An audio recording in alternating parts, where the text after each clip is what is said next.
Salut à toutes et à tous, c'est Sylar, on se retrouve aujourd'hui pour une nouvelle vidéo.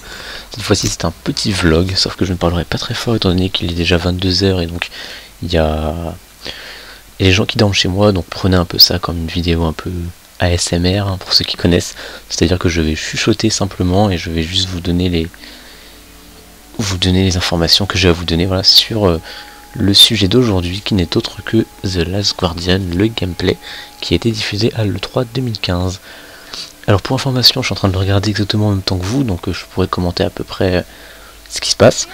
Alors forcément je suis ultra ravi, puisque c'est le jeu que j'attendais le plus durant cette année. C'est pas durant cette année, ça fait depuis 2008 que j'attends ce jeu avec beaucoup d'impatience, dont j'avais acheté la PlayStation 3 exprès pour ça. Ça avait été ensuite, c'est un jeu, il faut savoir, a été annoncé, et ensuite on n'a plus rien eu depuis.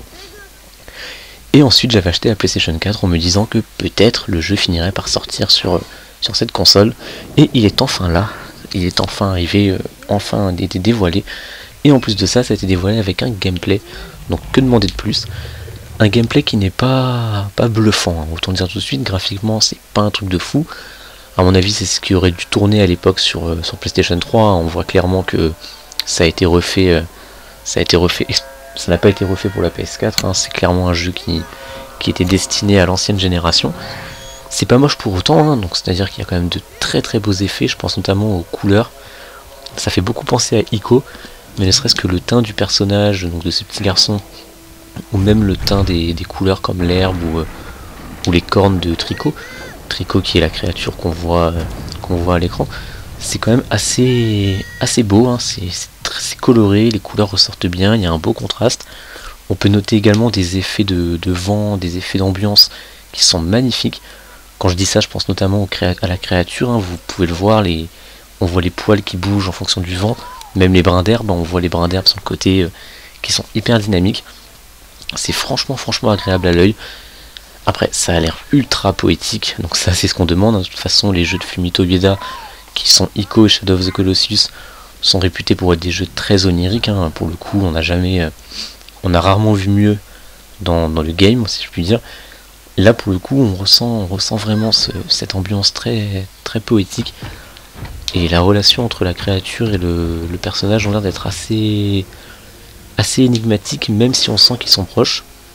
Après, ça a été annoncé apparemment que lors des premières sessions de jeu, la créature ne sera pas forcément ultra docile, parce que là on le voit dans le gameplay, on voit la créature qui rattrape le personnage, on la voit qui lui fait des câlins, enfin on sent vraiment qu'il y a au moins une bonne partie du jeu qui a été faite au moment où le gameplay a été enregistré, tandis que nous on recommencera vraiment depuis le début, donc on va devoir gérer cette relation entre les deux, et ce sera un jeu, je pense, en tout cas c'est ce qui semble être le cas, à mi-chemin entre la plateforme et la réflexion énigme, dans le sens où il y aura beaucoup de choses à résoudre, d'énigmes à résoudre en coopération avec la créature, qui elle sera un mélange entre script et intelligence artificielle, puisque heureusement d'ailleurs que ce ne sera pas que du script, parce que sinon ce serait vraiment pas agréable.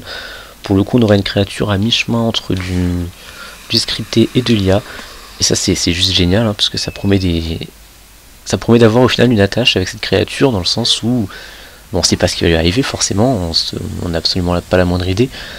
Moi personnellement je pense qu'elle va mourir. Je vous le dis clairement, ayant fait les deux premiers jeux, c'est réputé pour être toujours très marquant, donc il se passera des choses, ça c'est sûr. Et j'ai vraiment très hâte de voir ça.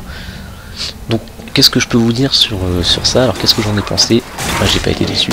Honnêtement j'ai pas du tout été déçu. C'est exactement ce à quoi je m'attendais quand j'ai vu le premier trailer en 2009. C'était exactement à ça c'était comme ça que je voyais les choses. Et pour le coup, il n'y a pas eu de déception. Donc ok, c'est pas exceptionnel graphiquement, c'est peut-être même un peu en retard. Mais en tout cas, l'univers est présent. Et putain que ça fait plaisir d'avoir enfin le retour d'un tel jeu. Quand on sait qu'on l'a attendu et attendu et attendu. Franchement, ça fait quand même énormément plaisir. Et j'ai hâte d'en savoir un peu plus sur le titre qui devrait sortir en 2016. On notera également beaucoup de similitudes par rapport à Shadow of the Colossus et Ico, aussi dans le gameplay, ne serait-ce que quand il appelle la créature ou les phases de plateforme, ça ressemble beaucoup à Shadow of the Colossus et Ico, et ça c'est génial. Donc voilà, c'est tout simplement un petit vlog pour vous donner mon ressenti sur ce gameplay, ce que j'en ai pensé.